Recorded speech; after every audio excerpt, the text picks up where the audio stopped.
Madame la ministre, chers collègues, nous allons débuter notre audition. Je rappelle que l'intervention de Madame la ministre et la Commission font l'objet d'une retranscription sur le site internet du Sénat. Madame Jacqueline Gouraud est présente dans le cadre du texte 4D dont est saisi le Sénat, qui viendra en commission pour le rapport de nos rapporteurs pour la commission des lois le 30 juin et en séance à partir du 7 juillet. Vous me corrigez si je dis une bêtise, à partir du 7 juillet. Je propose, Madame la ministre, de vous laisser tout de suite la parole, puis ensuite je donnerai la parole à nos rapporteurs, Monsieur Darnaud, Madame Gatel, ainsi que Madame Estrosi Sassone, et puis naturellement les collègues qui souhaitent s'exprimer. Je vous propose de nous donner 1h30 d'horloge. On doit pouvoir y arriver. Merci à vous. Madame la ministre, vous avez la parole. Merci, Monsieur le Président, Mesdames les rapporteurs, Monsieur le rapporteur, Mesdames et Messieurs les sénateurs qui êtes présents dans la salle, mais je salue aussi ceux qui sont sur l'écran. J'aperçois Cécile et André et Jackie. Voilà. Bonjour à tous.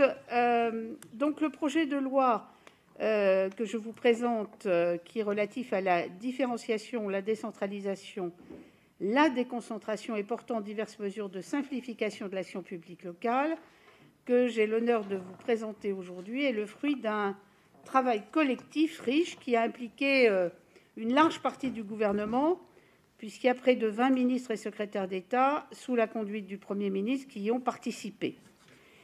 Il est né de 3 constats, si je puis dire, posés à l'occasion du grand débat national. Premier constat, une attente très forte de nos concitoyens à l'égard de notre politique de renforcement de l'action publique de proximité. Et j'ai l'habitude de préciser que la proximité, dans la tête de nos collègues élus sur les territoires, c'est bien sûr leur propre capacité à être acteurs de l'action publique, mais la proximité, c'est aussi pour eux le rôle d'un État de proximité, d'un État déconcentré. Deuxième constat, une aspiration tout aussi importante à une meilleure prise en compte des particularités locales, à une organisation territoriale des politiques publiques moins uniforme et moins rigide.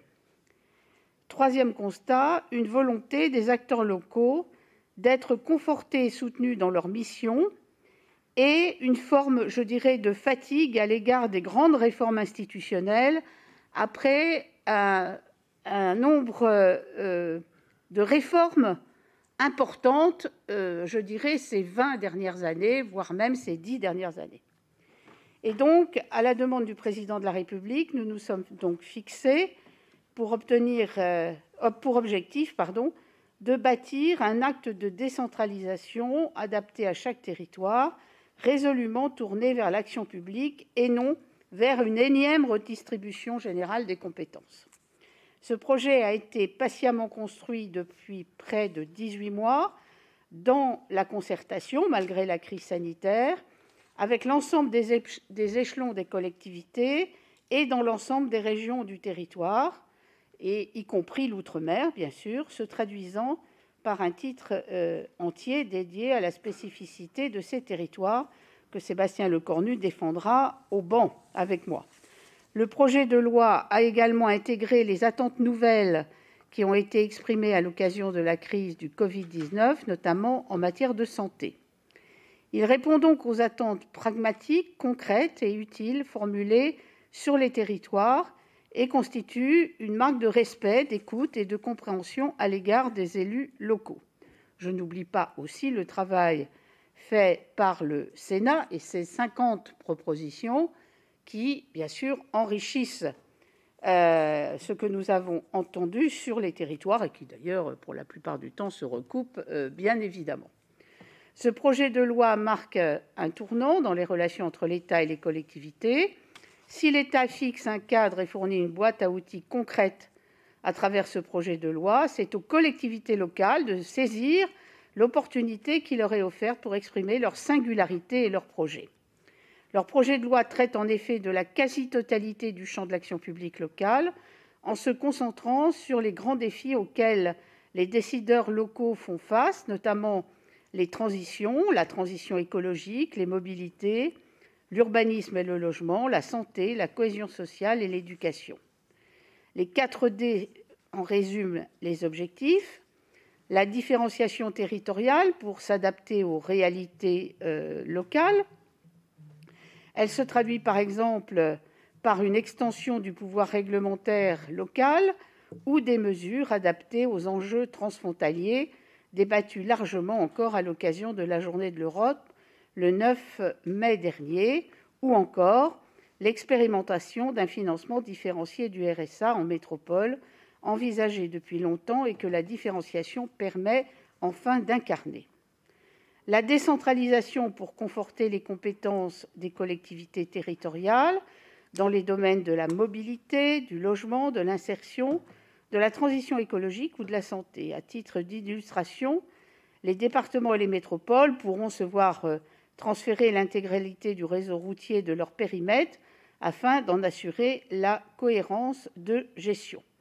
Les objectifs de production de logement social de la loi SRU applicables aux communes seront pérennisés tout en prenant davantage en compte les réalités locales. Le travail mené en commun avec Emmanuelle Wargon, qui portera le texte avec moi sur ce volet, a permis d'aboutir à une proposition équilibrée qui recueille, je crois, l'assentiment des élus locaux. Et je sais que c'est un débat, évidemment, qui sera encore enrichi par la réflexion du Sénat. Et je salue, bien sûr, Dominique Estrosi Sassone, avec lesquels nous avons déjà travaillé, ainsi qu'avec Valérie Létard. La déconcentration, enfin, pour rapprocher l'État du terrain dans une logique d'appui et de contractualisation avec les collectivités territoriales. Alors, je sais bien que tout cela n'est pas forcément du législatif, que ça peut être uniquement du réglementaire, mais le gouvernement pourra faciliter, et c'est parfois nécessaire, par exemple, le recours par les collectivités aux capacités d'appui en ingénierie du CEREMA, qui est un établissement public de l'État et qui nécessite pour cela une mesure législative. Autre exemple, la parole de l'État sur le terrain sera réunifiée en faisant du préfet de région le délégué territorial de l'ADEME. La décomplexification, enfin, de l'action publique locale, volet que je porterai avec Amélie de Montchalin et qui a été considérablement renforcé au cours des derniers mois à la demande du Premier ministre. Sur la méthode, j'ai déjà eu l'occasion de m'entretenir avec le président du Sénat, le président de la commission des lois, les 2 rapporteurs de votre commission, Françoise Gatel et Mathieu Darnaud. Je l'ai dit tout à l'heure, j'ai déjà eu un entretien avec Dominique Estrosi Sassone et Valérie Létard à l'occasion du rapport d'information qu'elles ont mené sur l'évaluation de la loi SRU. Et je ne crois pas me tromper en affirmant que nous sommes tous dans un état d'esprit constructif et que nous voulons voir le texte aboutir. D'ores et déjà, vous avez dû retrouver une partie des propositions que le Sénat formulait dans les 50 propositions pour le plein exercice des libertés locales. Je crois que l'examen dans lequel nous nous engageons nous permettra d'aller encore plus loin, puisque plusieurs mesures pourront rejoindre le texte initial sans difficulté. D'autres demanderont quelques ajustements pour trouver, bien sûr, un point d'équilibre. Évidemment, nous avons aussi quelques lignes rouges. Tout le monde a ses lignes rouges sur lesquelles je suis certaine que nous allons revenir au fil de nos échanges. Pour conclure, le projet de loi 4D illustrera notre volonté constante de poursuivre l'effort de transformation du pays en s'appuyant sur les acteurs de terrain, qu'il s'agisse des collectivités ou des services de l'État, en faisant confiance à la démocratie locale. Après la loi Engagement et Proximité, la déclinaison de nos programmes de revitalisation des territoires, l'agenda rural, la loi simplifiant les expérimentations locales, la loi créant la Collectivité européenne d'Alsace, le projet de loi 4D viendra parachever l'ambition que nous partageons pour les territoires. Mesdames et messieurs les sénateurs, je vous remercie déjà car tous ces textes que je viens de citer ont été approuvés par le Sénat et je ne doute pas que nous ferons encore un bon travail avec la loi 4D. Je vous remercie. Merci, Madame la Ministre. Je vais donner la parole tout de suite à nos rapporteurs, peut-être en débutant par Monsieur Darnaud, s'il le veut bien, ou Madame Gatel, s'ils se sont organisés. Allez, on varie les plaisirs. Hein, merci, Monsieur le Président, merci, Madame la Ministre. Plusieurs points, mais je vais être assez succinct et rapide pour que l'ensemble de nos collègues puissent s'exprimer sur ce texte. Le premier sujet, vous avez fait état des mesures concernant la déconcentration, en rappelant bien évidemment qu'il s'agit essentiellement de pouvoir réglementaire. Pour autant, c'est l'un des piliers de ce texte, intitulé 4D ou 3DS, celui de la déconcentration qui, selon nous, et nous avons eu l'occasion de le dire et de le redire, va de pair avec la décentralisation. Pour ce faire, nous avions, notamment au travers des 50 propositions formulées par le Sénat et le président du Sénat à l'été dernier, insisté sur la nécessaire articulation et nécessaire complémentarité entre les préfets de département et les maires. Pour autant, s'il y a pour nous un manque de souffle dans ce texte, il est essentiellement sur les mesures de déconcentration, notamment sur le fait que, s'agissant de certains points, notamment comme la possibilité offerte pour l'attribution des subventions en matière d'eau et des agences de l'eau, il s'agisse de remettre le préfet de région au centre de ces dispositifs, là où nous aurions souhaité, considérant notamment que les comités de bassin sont beaucoup plus larges que le périmètre des régions et parce que la question de l'eau est une question éminente sur la plupart de nos territoires avec des enjeux qui sont colossaux pour l'avenir dans nombre de nos départements. Nous aurions préféré que ce soit le préfet de département qui puisse être à la manœuvre sur ces sujets.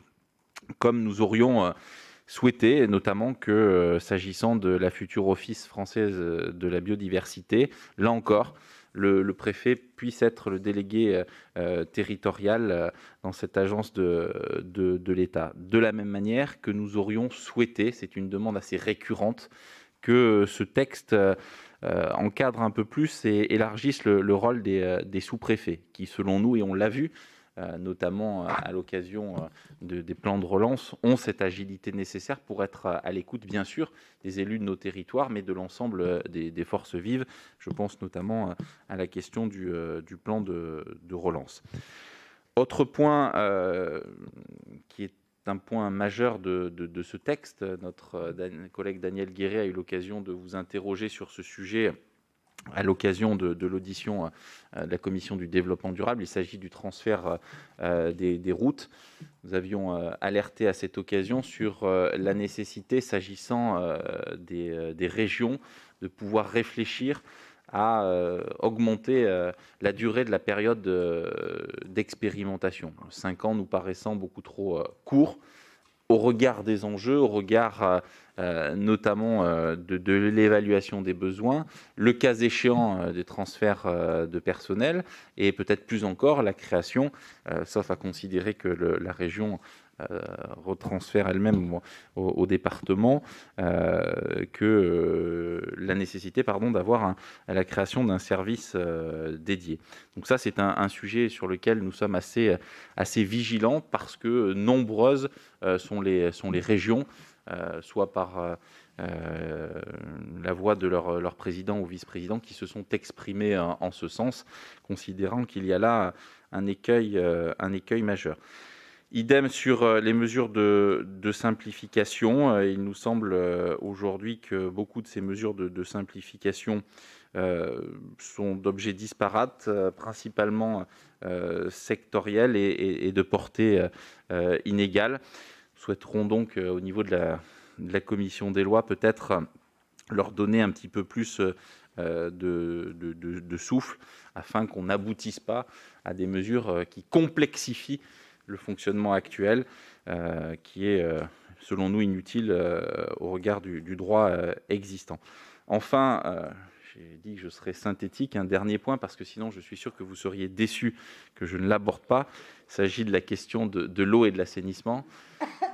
Vous connaissez notre abnégation, notre volonté farouche sur cette question qui est pour nous consubstantielle et du fonctionnement de nos collectivités et de cette compétence eau qui, nous ne cessons de le dire, plus encore que la compétence assainissement, ne relève pas, selon nous, du périmètre intercommunal. Et quand je le dis ne relève pas tout le temps du périmètre intercommunal, puisque le constat est frappant.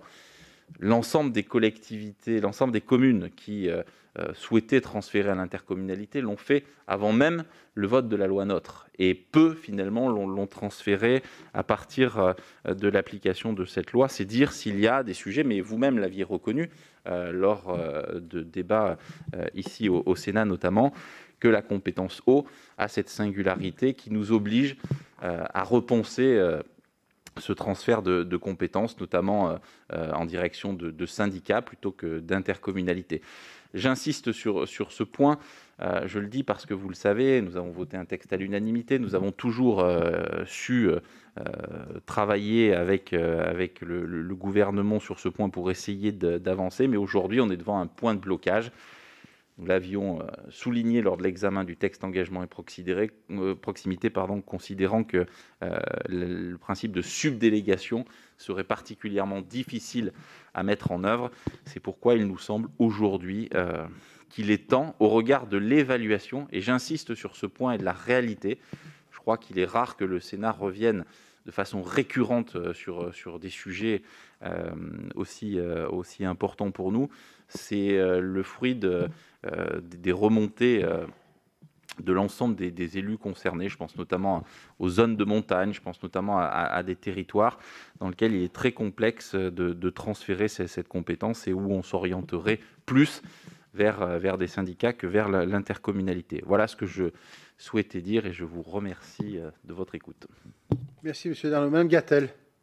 Merci beaucoup, Monsieur le Président. Madame la ministre, vous l'avez dit récemment, le Sénat accueille plutôt ce texte, on va dire avec bienveillance, que vous avez eu le mérite de tirer un fil qui n'était pas simple sans doute, mais aussi avec exigence. Et je souhaite que nos travaux, y compris avec l'Assemblée, soient plutôt positifs, parce que ce qui nous rassemble, c'est l'efficacité de l'action publique. Donc nous poussons déjà le texte vers la lettre E.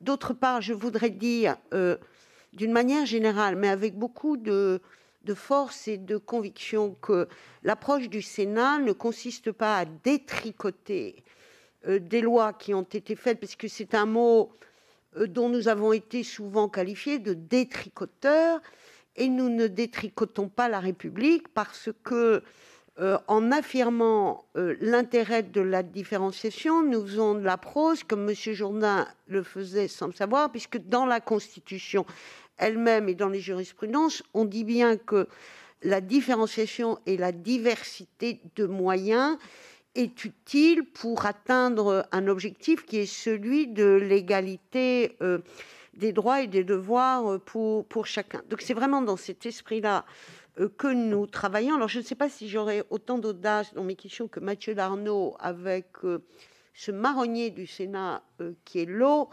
Et comme nous sortons quelques marronniers, comme disent les journalistes, alors on a l'impression qu'on peut parfois radoter ou s'obstiner. Non, c'est parce que preuve est faite que ces questions que nous posons restent très vraies, et la crise sanitaire a forcément montré à la fois le besoin d'articulation entre l'État et les collectivités, mais surtout ce besoin de réactivité et le fait que l'État peut avoir confiance dans les collectivités qui ne faillissent jamais à leur devoir. Alors, ma première question porte sur les premiers articles de ce texte. Le premier article est justement relatif à la différenciation. Or, nous constatons si je puis dire, et n'y voyez là aucune injure, que c'est une sorte de copier-coller de ce qui est dans la Constitution, donc on n'apporte rien de nouveau. Il n'y a pas de portée normative dans la répétition de cet article. Alors c'est bien, parce que ça explique le principe de la loi, mais nous pensons que pour ceux qui, derrière nous, interpréteront la loi que nous aurons faite, sans doute faut-il mettre un peu plus de densité. L'article 2, qui est très important, il a trait au pouvoir réglementaire local. Là aussi, je pense que d'un commun accord, et pour cet objectif d'efficacité de l'action publique, on doit pouvoir aller un peu plus loin. On a vu comment, pendant la crise sanitaire, beaucoup de maires et d'élus de petites communes ont utilisé un pouvoir réglementaire local qu'ils se sont auto-administrés, puisque sinon il n'y avait pas de solution. Une question aussi très importante sur les CTAP. Donc les CTAP, ce sont ce que j'appelle des parloirs, et c'est une fort bonne chose, qui ont été instaurés pour que les acteurs au niveau des régions, les départements, la région et les EPCI puissent parler et échanger, puisqu'ils sont tous contributeurs à l'action publique, et il est important qu'il y ait des espaces d'échange et de discussion. Or, on sait que ces CTAP marchent plus ou moins bien. Certains diraient qu'elles ne marchent pas du tout, parce que s'interrogent même sur leur intérêt.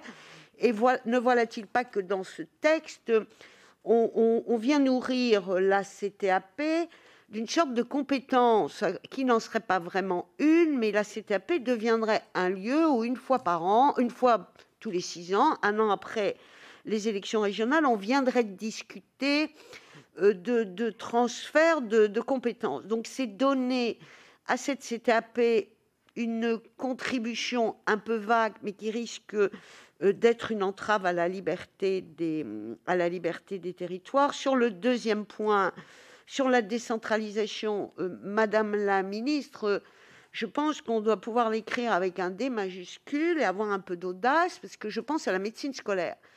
Le gouvernement a une politique très volontaire en faveur de la prévention et en faveur de l'enfance. Chacun se réjouit de ça. Les départements ont une compétence assez remarquable qu'ils exercent avec beaucoup de professionnalisme.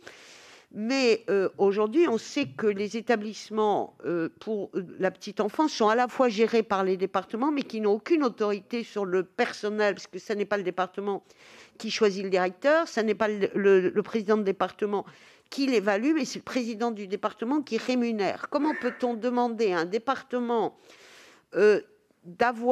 d'exercer avec efficacité un service de prise en charge des enfants quand ils n'ont pas l'autorité? Et enfin, la médecine scolaire nous semble absolument devoir être un peu musclée, parce qu'elle est quand même très indigente, et que nous pensons que les départements, qui ont toutes les réponses avec les nombreux services qu'ils gèrent, doivent pouvoir aller toucher des enfants qui ont des difficultés et des fragilités, des enfants qui sont invisibles, parce qu'ils ne consultent pas, alors qu'à l'école, on est certain que la médecine scolaire serait là dans l'intérêt des enfants.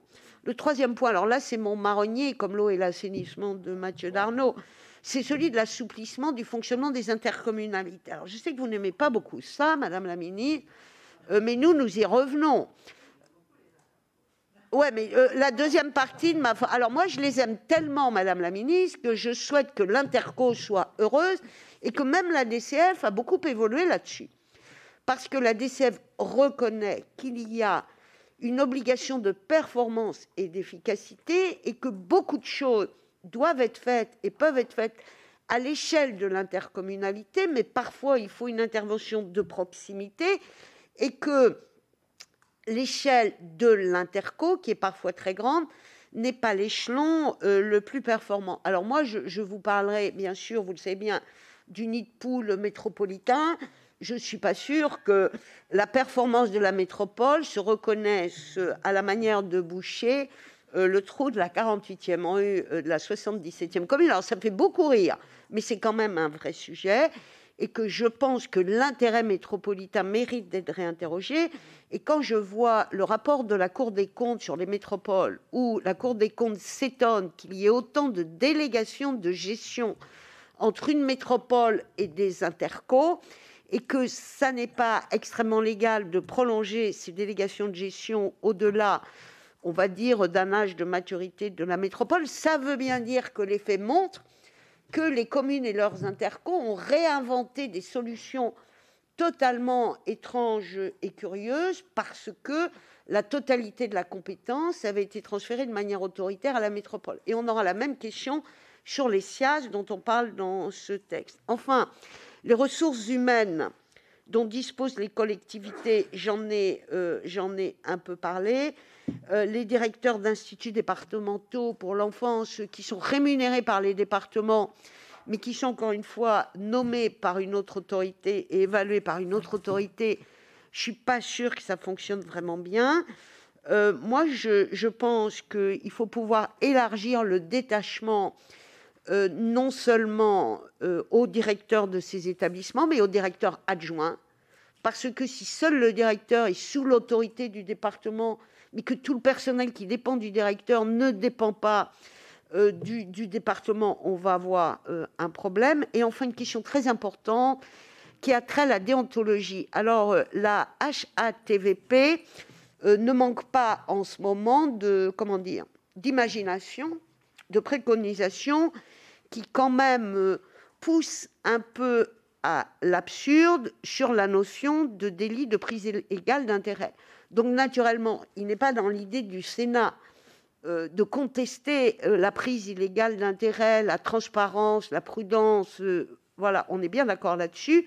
Mais quand même, je veux dire, l'interprétation de la loi faite aujourd'hui par la HATVP sous la forme de préconisation fait qu'à un moment, les élus ne pourront même plus être élus, aucune décision ne sera prise parce qu'on confond ou on étend la prise illégale d'intérêt à la défense ou à la représentation de la commune d'un délégué dans des sociétés d'économie mixte et on confond intérêt général et intérêt privé.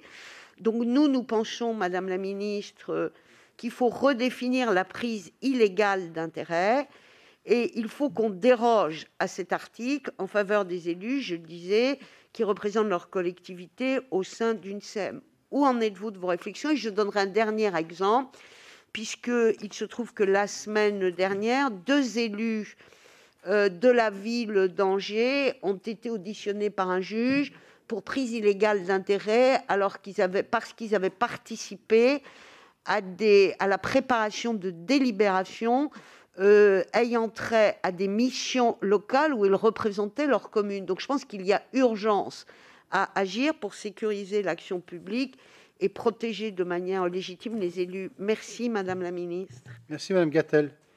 Madame Estrosi, ça sonne. Merci, Monsieur le Président. Madame la Ministre, donc, je vais aborder pour ma part le titre 3 du projet de loi qui est relatif à l'urbanisme et au logement, sur lequel nous aurons à débattre avec vous-même, Madame la Ministre, mais également avec votre collègue, Madame Emmanuelle Wargon.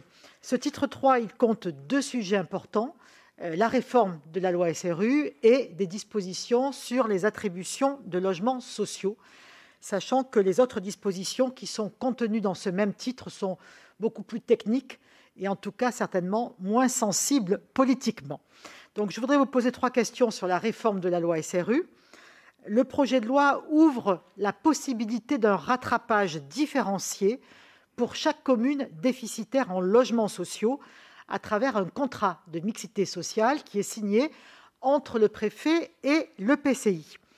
Pourrait-on aller plus loin dans la différenciation et la déconcentration en donnant plus de marge de manœuvre aux acteurs locaux, que ce soit sur le rythme de rattrapage, sur ce que le contrat de mixité sociale peut prendre en compte pour atteindre ses objectifs et ses conséquences. Pour être plus simple, est-ce qu'on peut muscler ce contrat de mixité sociale pour faire du couple maire-préfet l'élément central de l'application de la loi SRU? Deuxième question, le 29 janvier à Grigny, Monsieur le Premier ministre a déclaré qu'il était très favorable à une vision intercommunale de l'application de la loi SRU. Alors on sait bien là encore que toutes les intercommunalités qui, de plus en plus, ont toutes les compétences dans le domaine du logement et de l'habitat, et qui deviennent donc non seulement les chefs de file, mais presque les autorités organisatrices des politiques publiques de l'habitat. Néanmoins, ces intercommunalités ne sont pas toutes au même degré de maturité. Pour autant, est-ce que la réflexion du gouvernement a évolué sur ce sujet? Et d'après vous, pourra-t-on mettre en place dans la loi, puisqu'aujourd'hui rien n'est prévu dans le texte tel qu'il arrive ici au Sénat, sur donc une expérimentation en la matière, sur la vision intercommunale de l'application de la loi SRU? Et puis toujours dans ce même discours de Grigny, pour garantir la mixité sociale, on peut considérer que sur ce point-là, la loi SRU n'a pas eu, loin s'en faut, les effets escomptés. Le Premier ministre s'est également déclaré en faveur d'une limitation des logements très sociaux dans les communes où il y a déjà plus de 40% de logements sociaux. Seriez-vous favorable à l'inscription dans la loi de ce principe d'une loi SRU à l'envers, ou cela, pour vous, doit-il rester au niveau de simples consignes au préfet? Je vous remercie. Merci, madame. Je vous propose de donner la parole tout de suite à madame le ministre pour répondre aux 3 rapporteurs, puis ensuite, je donnerai la parole à madame Cukierman, monsieur Reichart et monsieur Sueur. Madame la ministre, vous avez la parole. Bien, merci beaucoup. Alors, d'abord, Mathieu Darnaud a parlé de déconcentration et je le remercie. Et pour lui dire, bien évidemment, que nous sommes d'accord sur le renforcement du rôle des préfets de département. Ce qui, bien sûr, ne veut pas dire qu'on va supprimer les préfets de région. J'extrapole, mais je le disais, mais parce que quand il y en a qui quand même vont jusque-là. Donc, je voulais le préciser. Donc, nous sommes d'accord, très sérieusement, pour renforcer le rôle des préfets, des préfets de département. Et d'ailleurs, comme vous l'avez vu, par exemple, quand nous avons fait la NCT, moi, j'ai voulu que ce soit le préfet de département qui soit le délégué territorial de l'Agence nationale de cohésion des territoires. Alors, dans ce texte, nous faisons du préfet de région le délégué territorial de l'ADEME. Comme vous le savez, c'est une nouveauté, puisqu'il devient délégué territorial de l'ADEME. Et je crois que c'est une avance, je vois bien ce que vous voulez dire, vous auriez préféré que ce soit le préfet de département. Mais je pensais, quand vous avez dit tout à l'heure, il faut un peu plus de souffle. J'ai déjà beaucoup soufflé, si je puis dire, pour obtenir un certain nombre de décisions. Et je crois que, évidemment, le préfet de région délégué territorial de l'ADEME, c'est aussi une manière de recevoir une délégation pour conclure une convention avec les collectivités au nom de l'agence et participer à l'évaluation évidemment de toute cette politique et évidemment en lien avec les préfets de département.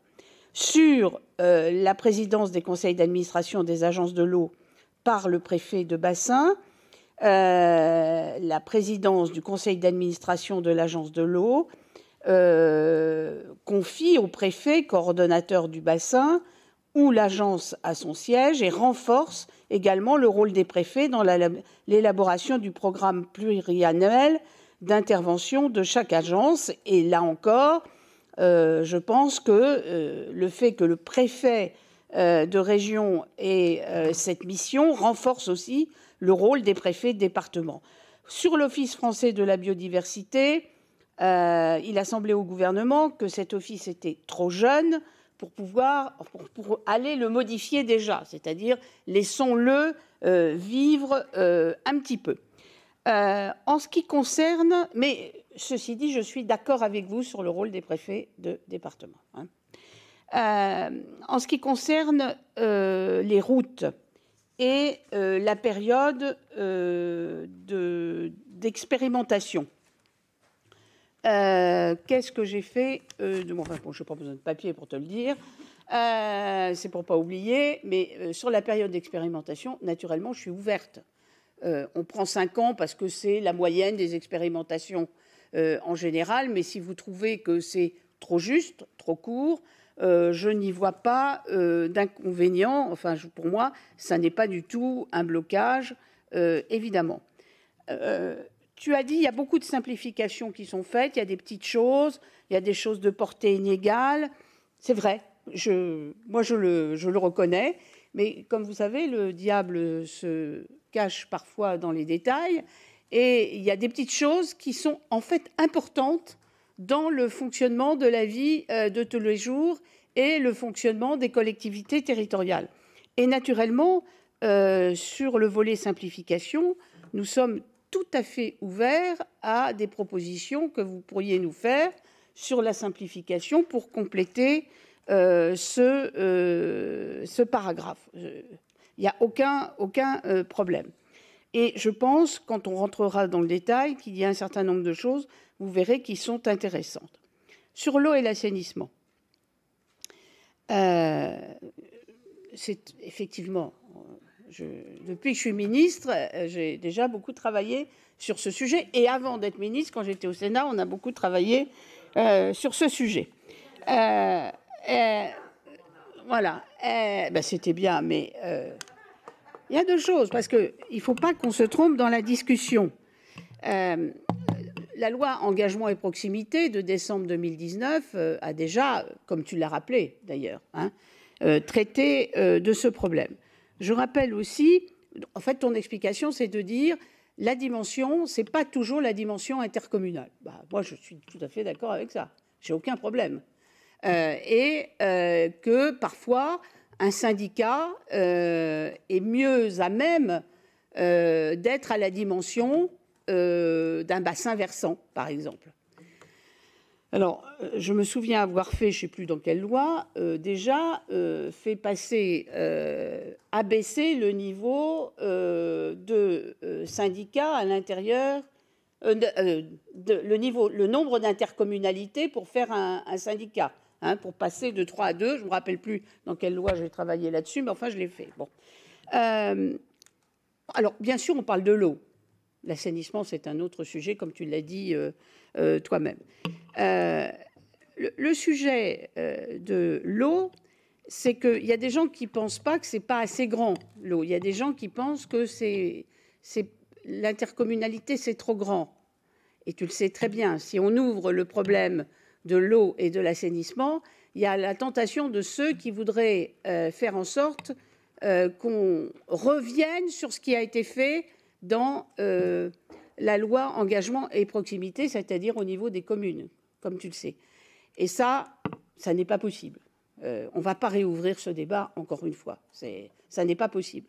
Alors après, sur les bassins versants et les intercommunalités, je sais que dans certains territoires, et au nom du principe de différenciation, je ne peux pas dire que c'est quelque chose que je ne peux pas comprendre.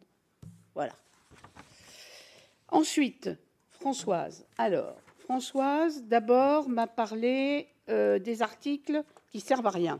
C'est-à-dire l'article 1. Si, tu... Mais on se connaît suffisamment pour que je le dise. En fait, c'est un article de principe parce que les jurisprudences étaient méconnues. Et c'est à des fins pédagogiques, c'est vrai, mais je pense que c'est très important de le faire. En tout cas, je veux dire, ça ne heurte personne, cet article. Peut-être que son objectif est, dans le respect du principe d'égalité, je me penche vers l'écran pour voir notre collègue, dans le respect du principe d'égalité, de reconnaître aux élus davantage de marge de manœuvre pour exercer leurs compétences. La différenciation conduit à apporter des assouplissements à l'uniformité des règles d'attribution et d'exercice des compétences au sein d'une même catégorie de collectivités territoriales. Et je crois que c'est bien de le rappeler et de rappeler aussi le principe d'égalité qui, parfois, peut inquiéter, à contrario, un certain nombre de nos collègues sur la différenciation. Alors ensuite, sur le pouvoir réglementaire donné aux élus locaux, cet article est conçu comme un article d'appel et de méthode. Il a vocation à être complété par d'autres exemples, bien sûr, permettant concrètement de donner plus de marge de manœuvre à une simplification et à une décentralisation des règles s'appliquant au champ des compétences des collectivités locales. Le Sénat, d'ailleurs, a déjà fait des propositions qu'on regarde avec intérêt. Et comme vous le savez, je vous l'avais dit, je crois, nous avions missionné l'inspection générale d'administration pour qu'elle puisse nous apporter d'autres exemples concrets dans le champ des compétences des collectivités. Alors, elles ont travaillé tous les codes, qui est un travail assez ardu, et on a des propositions qui sont faites. On a eu le rapport tout à fait récemment, et naturellement, nous sommes tout à fait prêts à travailler avec vous sur les propositions qui sont faites par des juristes qui disent ça, c'est possible, c'est de la compétence des collectivités, on pourrait transférer le pouvoir réglementaire. Ensuite, François, sur l'article 3, sur la CTAP, nous avons fait un article sur la CTAP parce qu'on est persuadé que la CTAP ne fonctionne pas comme elle devrait fonctionner. Je rappelle que c'est la loi MAPTAM qui avait créé la CTAP, la conférence territoriale de l'action publique, et j'ai l'habitude de dire que je ne connais pas beaucoup de régions où ça fonctionne, mis à part la Bretagne, je dois le reconnaître, chère Françoise. Et que souvent, la CTAP, c'est une espèce de grande messe annuelle quand ça se réunit, parce que ce n'est pas toujours le cas. Et donc, nous avons pensé qu'il fallait modifier. Et le gouvernement pense, et je pense personnellement, que c'est très important qu'il y ait un lieu où les collectivités territoriales peuvent se réunir régulièrement et discuter entre elles, entre les différents niveaux de collectivités territoriales. Parce qu'on parle toujours des relations entre l'État et les collectivités territoriales, mais il y a aussi la nécessité d'un travail horizontal entre les niveaux de collectivités territoriales. Je peux vous dire que je suis parfois assez estomaquée, mais pour avoir été dans beaucoup d'endroits et beaucoup de régions, j'ai rencontré des endroits où les présidents de région ne parlent pas avec les présidents de département. Ça vous semble peut-être bizarre, mais j'en connais. Je les ai vus, comme on dit. Et le gouvernement se propose donc d'étoffer les compétences des CTAP sans remettre en cause leur équilibre,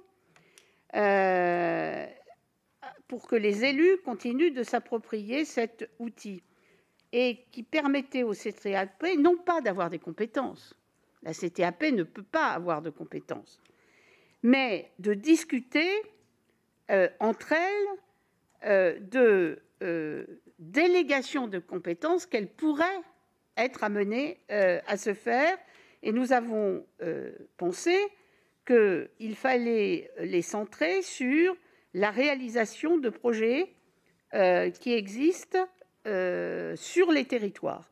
Ces délégations pourraient être proposées par tout niveau de collectivité et ouvrir donc des possibilités de délégation jusqu'alors qui sont cloisonnées. Et donc, ça permettrait régulièrement à des collectivités, sur des projets précis, de pouvoir s'entraider, décider elles-mêmes de se transférer une compétence pour, moi je ne sais pas, construire un ensemble numérique sur le territoire d'une région. Bon, voilà. Et c'est l'objet de cette CTAP. Voilà. Mais on peut peut-être clarifier encore la rédaction si vous la trouvez pas suffisamment précise. Les mesures de souplesse dans les EPCI.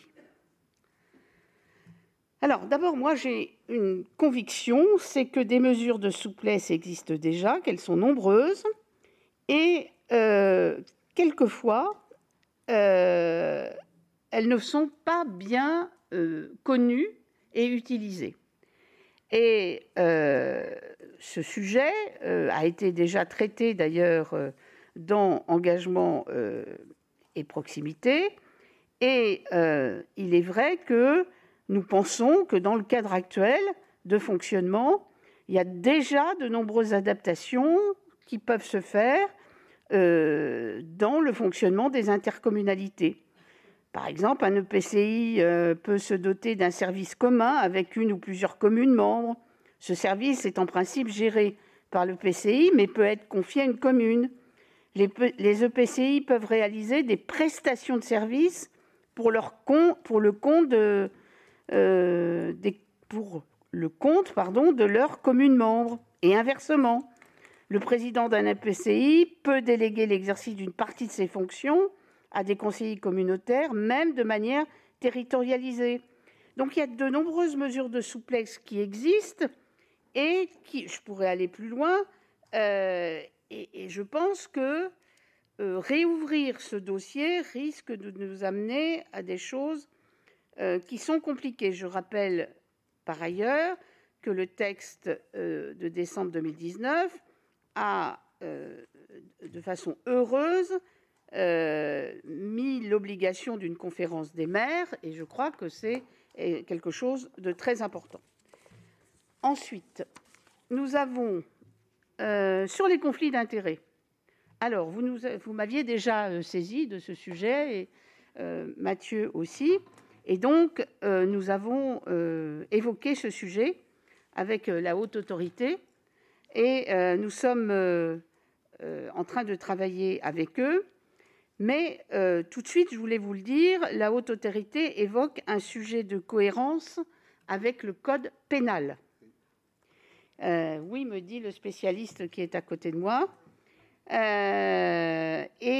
Donc, il faut que nous reparlions de cela pour voir quel est le texte qui serait utile,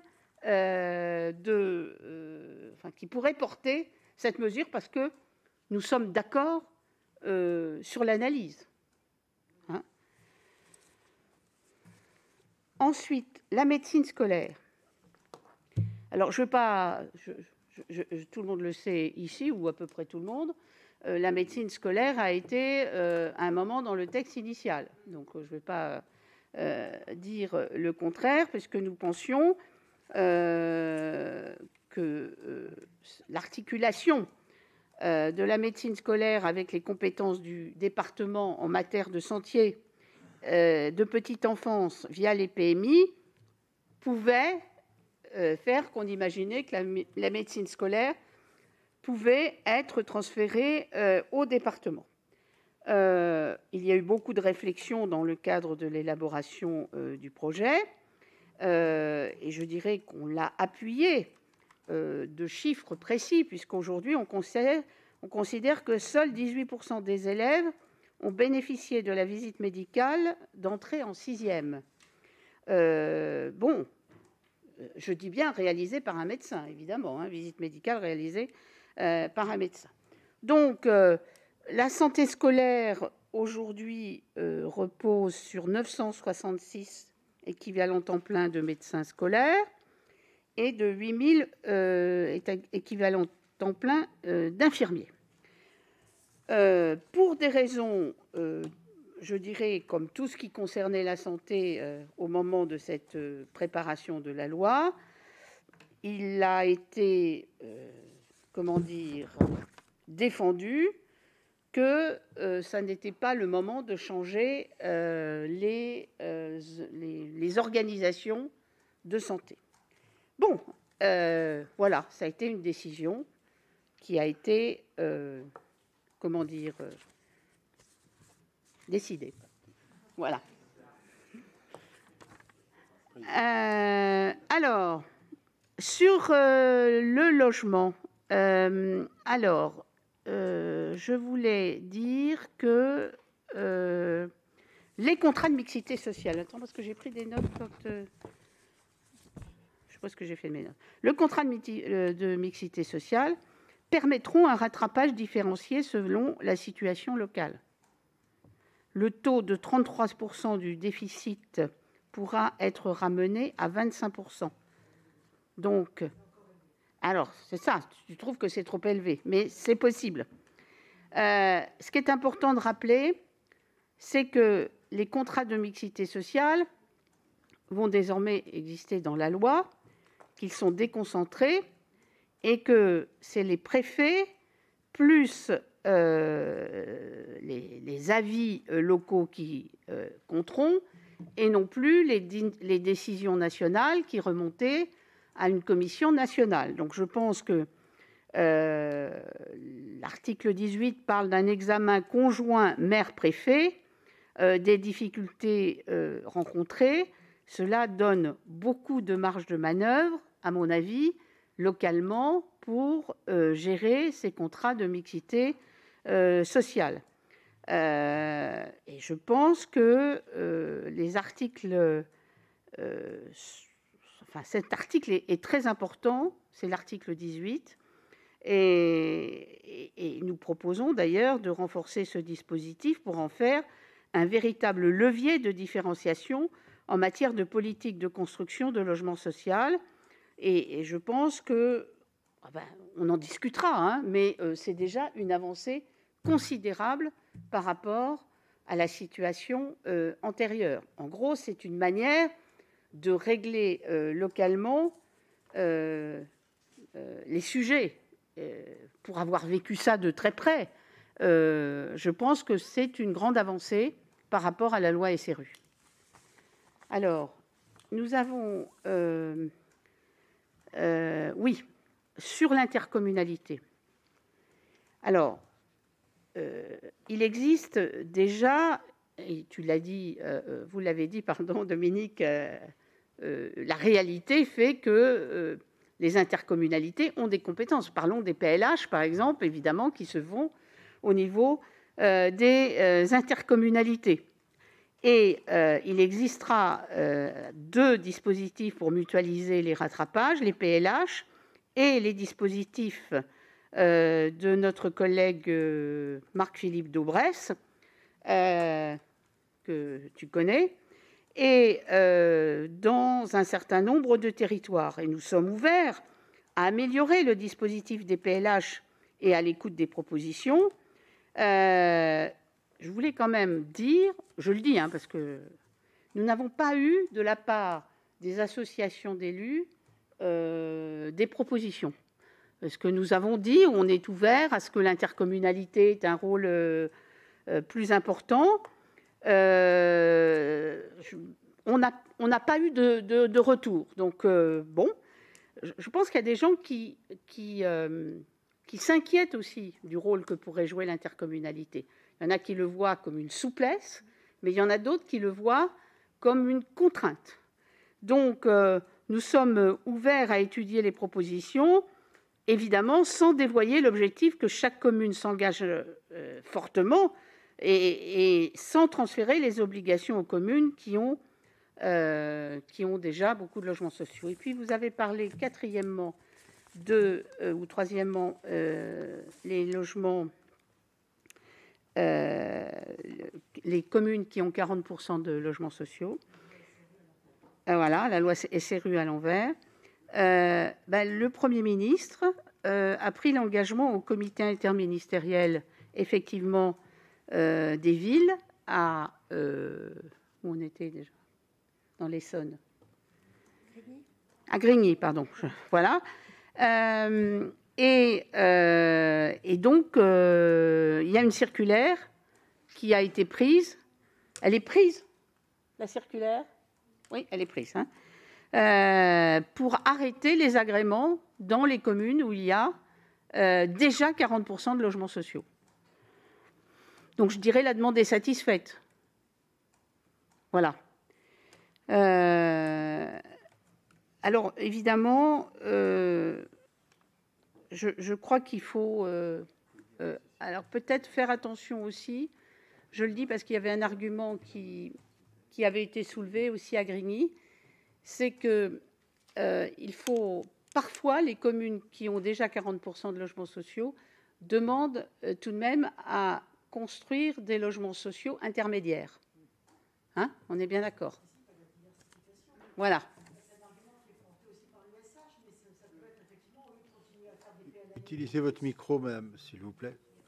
Au lieu de faire des PLAI ou des plus, on peut effectivement faire du PLS ou du logement intermédiaire. Voilà. Bien, merci madame la ministre. Alors, je vais donner la parole à madame Cukierman. Oui, merci Monsieur le Président. Madame la ministre, 4 remarques sur ce que vous avez dit et ce qui ont déjà été dit par nos rapporteurs. Tout d'abord, oui, effectivement, vous avez raison, il y avait une volonté, notamment chez les élus locaux, qu'il n'y ait pas de nouvelles grandes réformes et qu'il y ait besoin d'une pause institutionnelle. Ce qui ne veut pas forcément dire qu'il fallait ne rien faire et qu'il ne fallait pas, au contraire, travailler à un renforcement de ces libertés locales et à une meilleure capacité pour pouvoir permettre aux élus locaux de mieux répondre aux besoins de leur population. Et donc, finalement, on arrive dans cette fin de quinquennat sans grande réforme, mais avec quand même le sentiment que sur beaucoup de choses, il faudrait bousculer, ce qui d'ailleurs parfois peut très bien se passer, et sur ce qu'il faudrait bousculer davantage parce que ça ne se passe pas bien, eh bien, l'on est encore hésitant, ou en tout cas au milieu du gué. Vous nous parlez d'un nouvel acte de décentralisation, mais j'ai eu beau relire les nombreux articles de ce projet de loi, je cherche encore où et comment l'on justifie un nouvel acte de décentralisation, c'est-à-dire dans l'esprit des grandes lois de décentralisation, ce qui vise à renforcer finalement les libertés de nos concitoyennes, de nos concitoyens, dans un cadre bien évidemment républicain, et surtout dans leur capacité, en lien avec les élus locaux, à s'approprier la chose publique et à travers les temps électoraux, le temps des mandats, cette capacité à construire dans la proximité les différentes réponses, à travers notamment les services publics locaux qui peuvent être faits tant par les communes que les départements ou que par les régions, et je rajouterai pour ne froisser personne, ou les groupements de communes. Sur la question que Mathieu Darnaud évoquait de la déconcentration, elle est inévitablement le parallèle d'une véritable décentralisation. Et pardonnez-moi, Madame la Ministre, mais la déconcentration ne peut se résumer simplement au renforcement du pouvoir des préfets, fussent-ils les préfets départementaux. Quand on voit ce qui se passe depuis maintenant quelques années dans nos départements, c'est une désertification de l'État. Et ce n'est pas les maisons France Service qui règlent la question. On a aujourd'hui des restructurations dans les DGFiP qui fragilisent l'accompagnement dans la technique et l'ingénierie financière des élus et dans la construction budgétaire, y compris dans des situations budgétaires de plus en plus tendues, un affaiblissement de la capacité, notamment à travers les nouvelles DDT, de répondre sur une certaine problématique. Et ce n'est pas la seule ANCT qui peut répondre à ce recul de la présence de l'État. Et si de véritable déconcentration il faut, c'est bien évidemment repenser cette présence d'un État que je vais qualifier d'un État fort dans nos départements, mais qui n'est pas là pour être un État censeur, qui n'est pas là pour être un État empêcheur, mais qui au contraire doit être là pour être un État accompagnateur de l'exercice démocratique que sont censés et doivent mettre en œuvre pendant la durée de leur mandat les différents élus locaux. Alors je finirai sur la question de la simplification, parce que là aussi on y met ce qu'on veut. Bien évidemment, cette simplification doit se faire dans le cadre de l'égalité. La première des simplifications serait de rétablir la clause de compétence générale pour le département et la région. Donc on a vu qu'elle manquait de temps à travers différentes crises successives. On a dû même d'ailleurs rajouter dans l'engagement et proximité la possibilité des départements, pour répondre en cas d'inondation, de pouvoir intervenir sur la compétence économique. Sur la question de l'eau qui a été abordée, la meilleure des simplifications est justement de revenir sur ces mesures calendaires qui ne répondent à rien et qui empêchent finalement le bon déploiement du service public de l'eau. Et enfin, j'en finirai sur les CTAP. Il y a une simplification à faire, serait certainement de les supprimer, puisqu'elle m'avait été instaurée à l'époque pour répondre aux besoins de ceux qui défendaient la métropolisation. Et elle visait à rassurer ceux qui finalement étaient inquiets de la disparition des autres territoires. Force est de constater que ça n'a pas marché. Et Madame la Ministre, je vous dis très sincèrement, à la veille des élections locales, nous allons avoir un taux record d'abstention. Je crois qu'il est temps de tirer les enseignements d'un certain nombre de lois qui, à force d'avoir corseté les libertés locales, n'ont rien résolu au problème de la crise politique. Il nous appartient collectivement, dans le cadre d'un débat démocratique, à devoir résoudre de toute urgence, parce qu'elle sera bien plus profonde que la crise sanitaire que nous traversons et que certains utilisent pour justifier les fortes abstentions aux élections municipales et élections à venir. Merci Mme Cukierman. Monsieur André Reichardt. Oui, merci Monsieur le Président. Bonjour Madame la Ministre. Je voudrais intervenir à mon tour sur les 3 premiers articles de ce projet de loi. Et si vous le permettez, je vais le faire bien entendu en qualité de sénateur du Bas-Rhin, sénateur alsacien, avec un prisme lié à la différenciation et tout particulièrement aux compétences de la collectivité européenne d'Alsace créée par cette loi du mois d'août 2019. Alors sur l'article 1, beaucoup de choses ont été dites.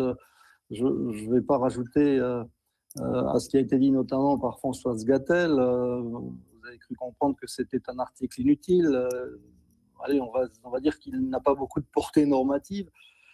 Et en tout état de cause, à mon sens, il ne va pas très loin en matière de différenciation. Et donc, ma question, en qualité de sénateur alsacien, je me répète, est la suivante.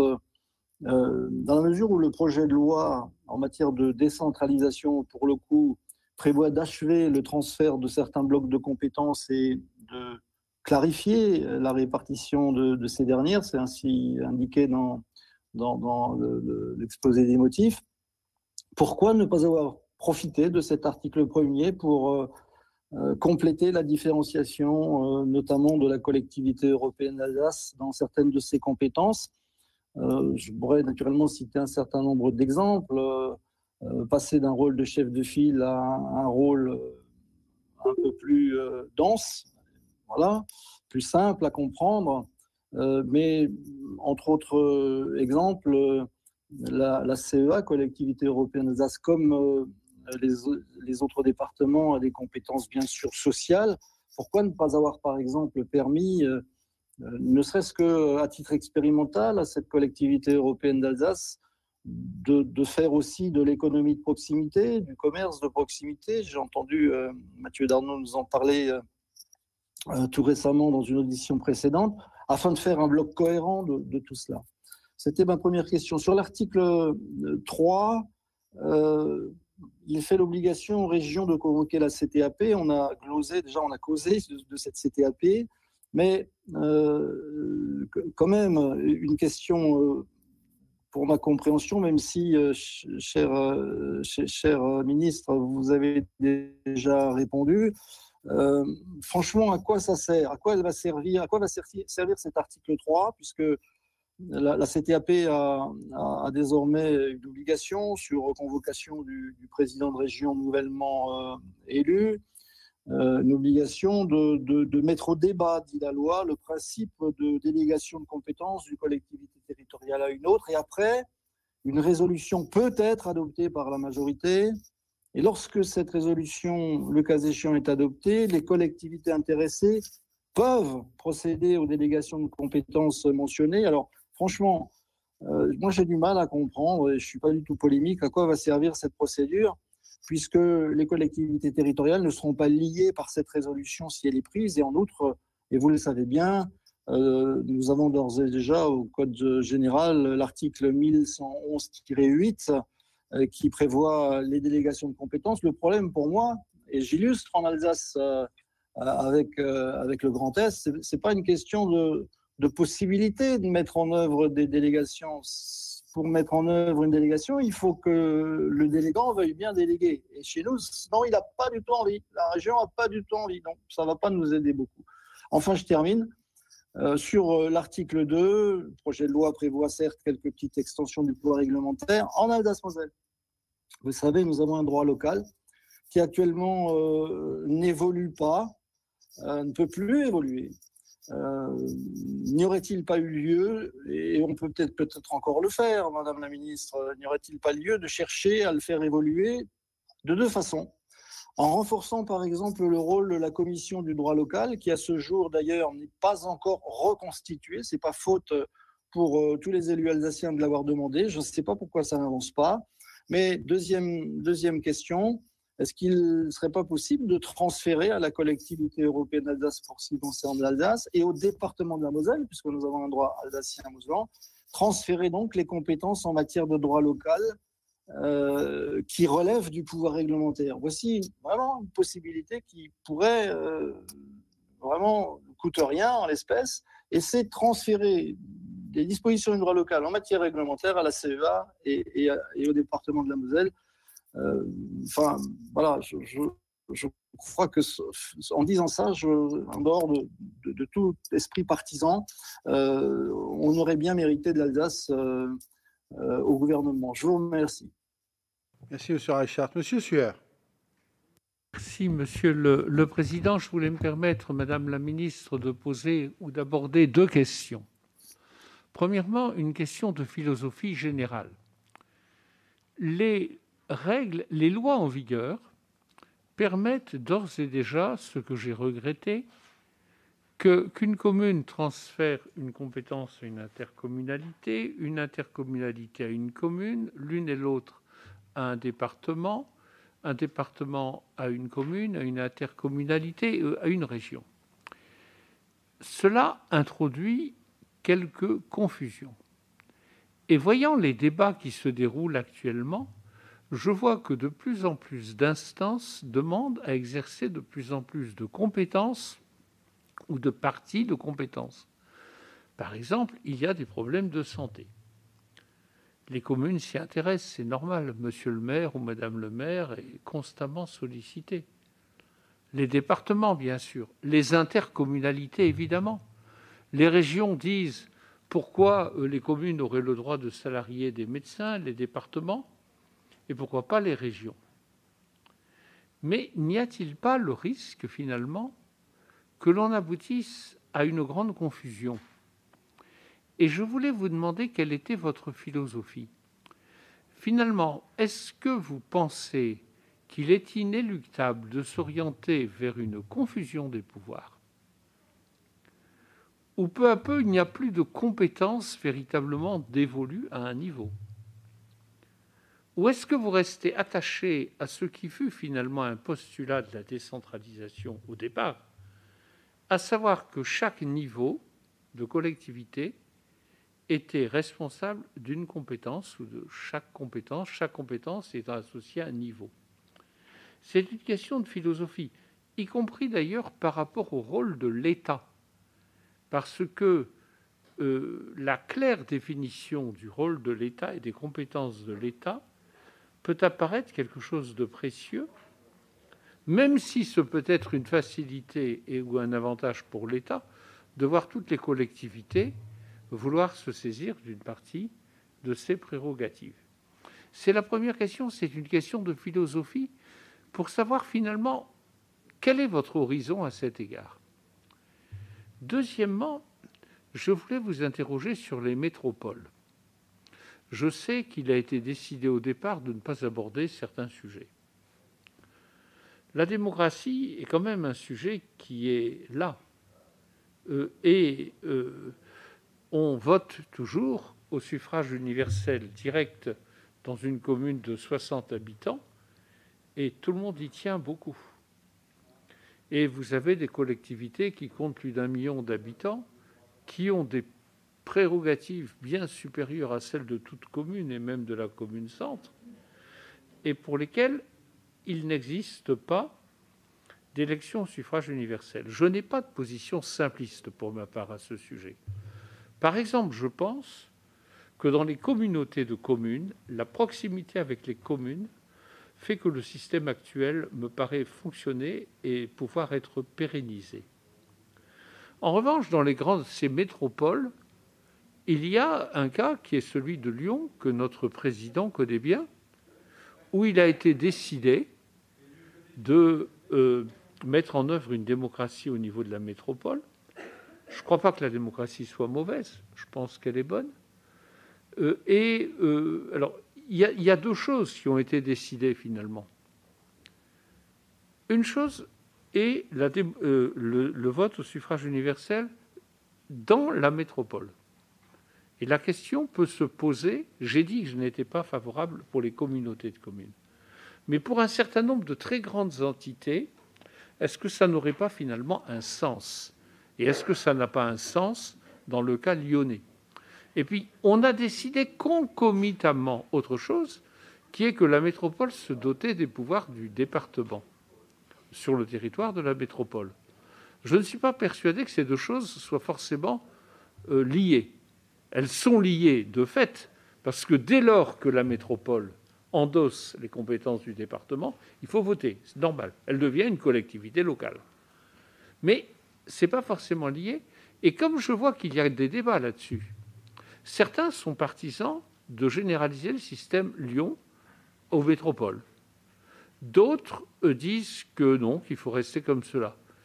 Et je sais qu'on n'aborde pas ce sujet, mais ce sujet, il est là et il viendra de toute façon. Donc, j'aurais bien aimé savoir, au-delà de cette loi qui n'en parle pas, finalement, ce projet de loi, quelle est votre philosophie à ce sujet? Dernière intervention, monsieur Le Rudulier. Oui, merci, Monsieur le Président. Madame la Ministre, mon propos ira un peu dans le prolongement des propos du Président Sueur, mais simplement sur un focus plus précisément sur la métropole d'Aix-Marseille, et pour corroborer un peu les propos de nos deux rapporteurs et donner un peu de sens à ce qu'il a été dit de manière concrète. La métropole d'Aix-Marseille, quand on regarde l'intercommunalité des Bouches-du-Rhône, effectivement, en 1966, on n'a pas pris le virage des communautés urbaines. C'était une volonté à l'époque de Gaston Defferre, et la création de l'intercommunalité sur les Bouches-du-Rhône, en tout cas sur Marseille, est, on va dire, très, très récente, puisqu'elle date de 2000, après les lois Chevènement. Mais si j'en reviens plus précisément, à la création de la métropole d'Aix-Marseille, on s'est aperçu que cette métropole à statut particulier prenait dans son périmètre des compétences dites de proximité. Je vous donne un seul exemple, l'extension des cimetières communaux, les bornes incendie, les chemins DFCI. Et on s'est très vite rendu compte, dans les mois qui ont suivi la création de la métropole, que ces compétences à l'échelle de la métropole ne pouvaient pas être exercées. C'est la raison pour laquelle nous avons formalisé le plus vite possible 208 conventions de gestion pour les 92 communes que compose la métropole. Je vous rappelle que c'est la métropole la plus vaste. Vous connaissez, 4 fois plus grand que le Grand Paris, 6 fois plus grand que le Grand Lyon. Et en même temps, nous arrivons à un point de blocage, puisque, à juste titre, le préfet de région a émis un recours gracieux sur ces conventions de gestion. Il a apprécié le caractère illégal, il a totalement raison. Ceci dit, on arrive à un point de blocage, puisque la métropole n'est pas en mesure de reprendre en gestion ses compétences. C'est la raison pour laquelle je pense qu'il faut véritablement remettre sur la table ce débat, réviser en profondeur la formation de cette métropole, parce que les élus ont évolué sur cette question. Je pense que toutes les compétences dites stratégiques, on voit bel et bien l'intérêt de l'exercer sur les 92 communes, que ce soit les documents de planification urbaine, on parlait du SCOT, du PLH, du PLUI. En revanche, des compétences dites de proximité exercées sur ce périmètre-là ne fonctionnent pas. Et qui plus est, derrière le redécoupage des compétences, de savoir qu'est-ce qui est compétence dite de proximité, qu'est-ce qui est compétence stratégique, il y a aussi l'organisation de cette métropole, il y a la notion de conseil de territoire, mais derrière l'organe consultatif, il y a aussi l'organisation déconcentrée des services de cette métropole. Donc je pense que c'est véritablement un travail de long terme, mais qu'il faut un statu quo pour l'heure sur ces conventions de gestion, sinon on va arriver très vite à un point de blocage, c'est-à-dire le non-exercice de ces compétences de proximité, et également ne pas, je pense, clairement effacer le fait que le périmètre de la métropole doit être sujet également à interrogation. Si jamais on arrive à des compétences dites stratégiques, pourquoi pas élargir cette métropole à l'échelle du département? Eh bien, Madame la ministre, vous avez la parole. Oui. Oui, oui. Oui.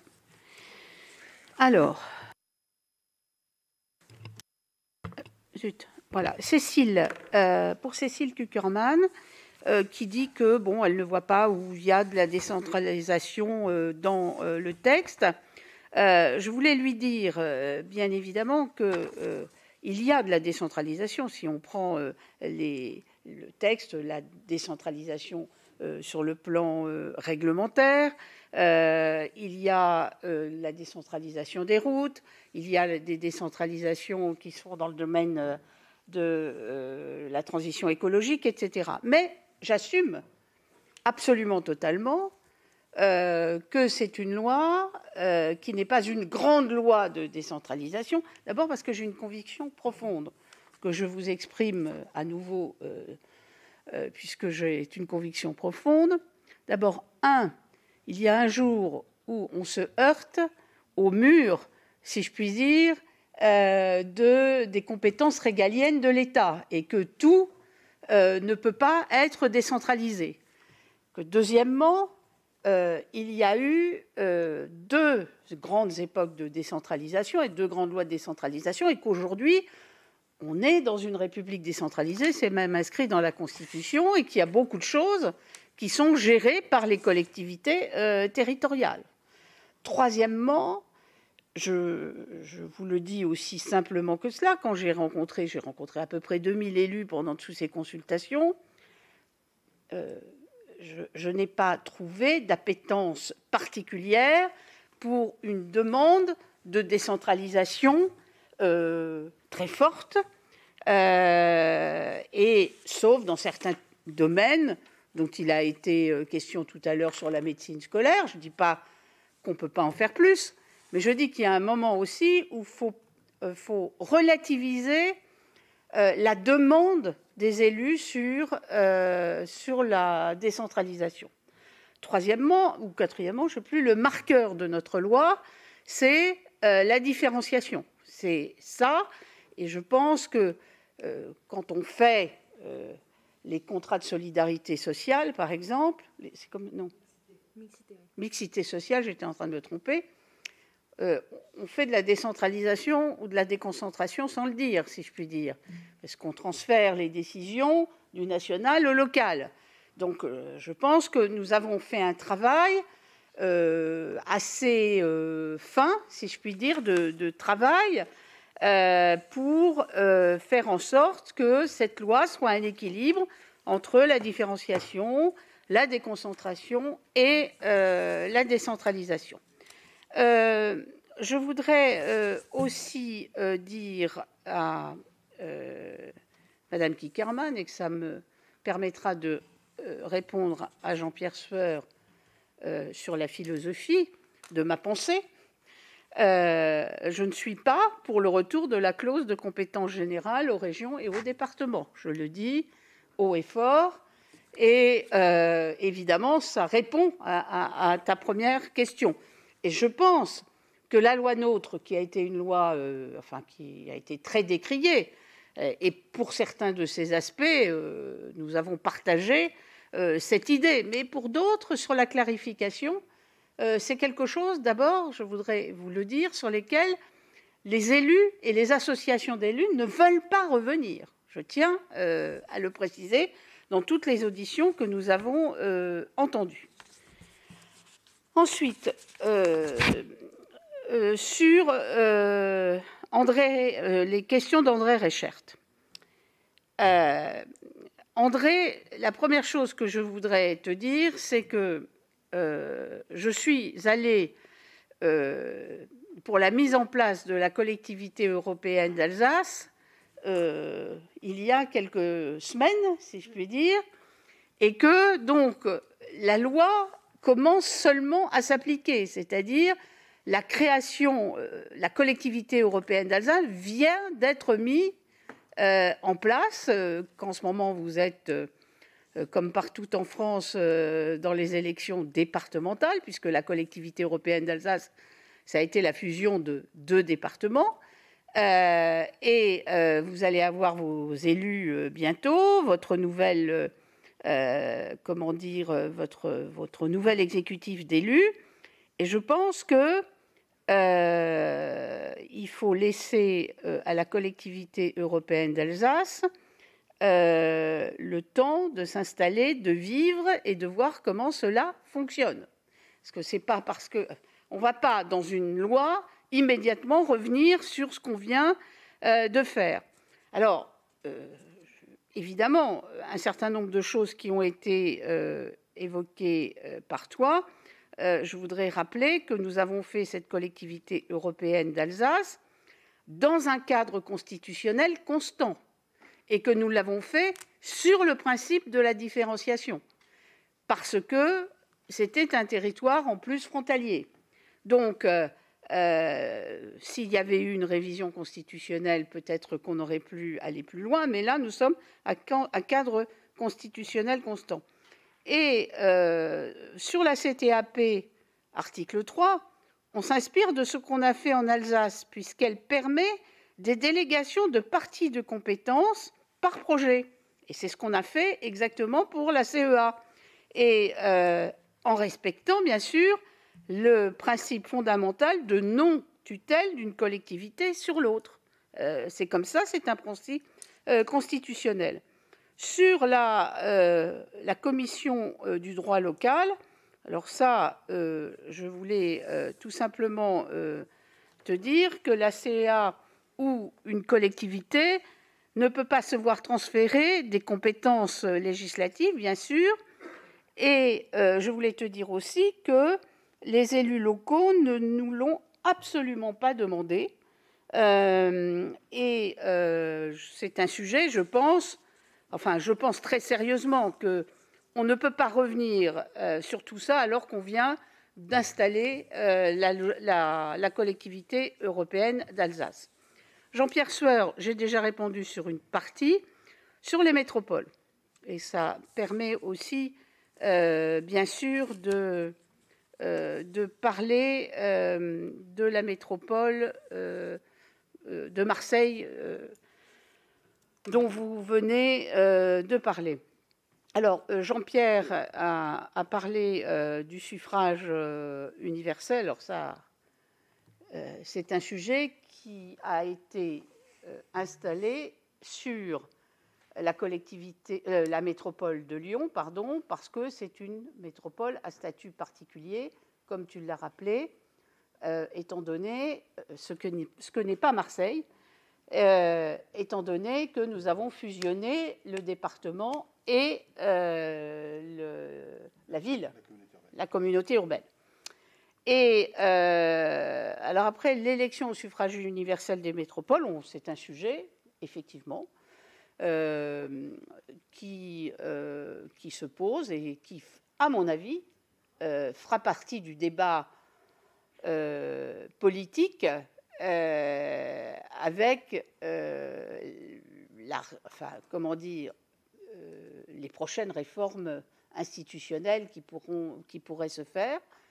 Et la métropole de Paris, comme la métropole de Marseille, parlons clairement, sont des sujets qui méritent qu'on revienne dessus, parce qu'il y a des réformes à faire. Je ne peux pas revenir, j'étais avec vous quand on a fait la réforme de la métropole de Paris et la réforme de la métropole de Marseille, et c'est un vrai sujet qui est posé.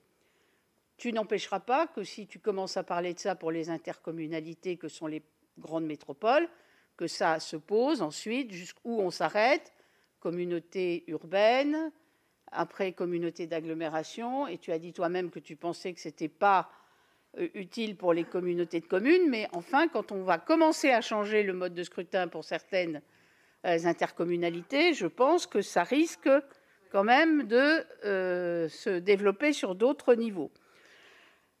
Bon, c'est pas le débat, ça ne sera pas le débat de cette loi, mais je répondais puisque tu m'avais posé la question.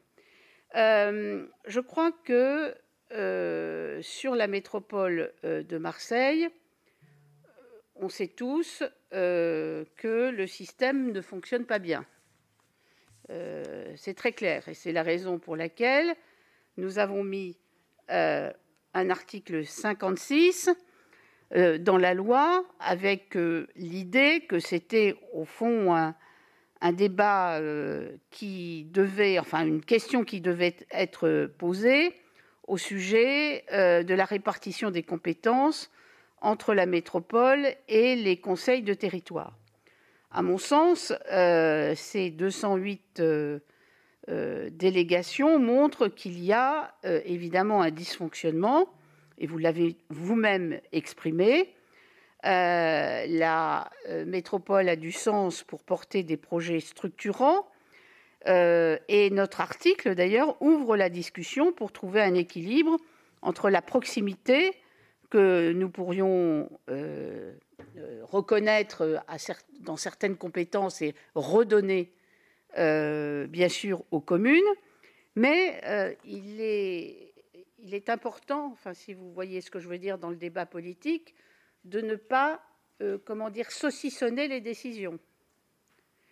Il faut qu'on ait une vision globale, c'est-à-dire qu'est-ce qui doit aller au niveau métropolitain et qu'est-ce qui doit être éventuellement redescendu au niveau local.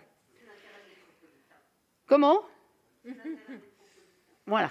Et donc, je pense que la situation actuelle mérite qu'on oblige, qu'on prévoie un débat obligatoire à mi-mandat sur les délégations de compétences et sur le fonctionnement de la métropole, y compris sur son périmètre. Alors, on sait très bien que la métropole de Marseille couvre en gros le département des Bouches-du-Rhône, sauf le Pays d'Arles. Mais pour connaître et pour avoir déjà rencontré le nouveau maire d'Arles, je sais ce qu'il en pense. Il m'a répondu, mais au fond, un jour, pourquoi pas, mais pas dans la métropole comme elle fonctionne aujourd'hui. C'est-à-dire que ça va exactement dans le sens que vous êtes en train d'exprimer. Donc, aujourd'hui, nous n'avons pas mis au programme de ce texte la métropole de Marseille et la métropole de Paris. On l'a mis sciemment, et évidemment, je pense que c'est une réforme, ces deux réformes métropolitaines exigent que l'on fasse un gros travail, exigent que l'on trouve des solutions communes. Je vais parler de Paris. Je suis frappée de la diversité des positions, qui ne sont pas des diversités politiques. À l'intérieur même des partis politiques, il y a des gens pour certaines solutions et d'autres pour d'autres.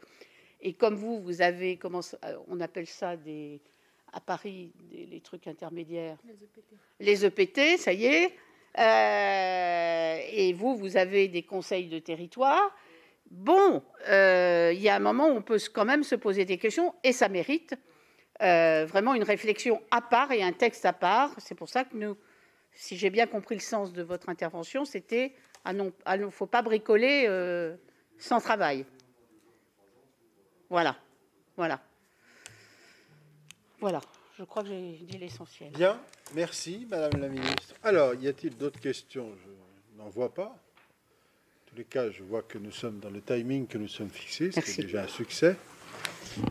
Merci pour ces précisions et pour toutes les questions qui ont été posées.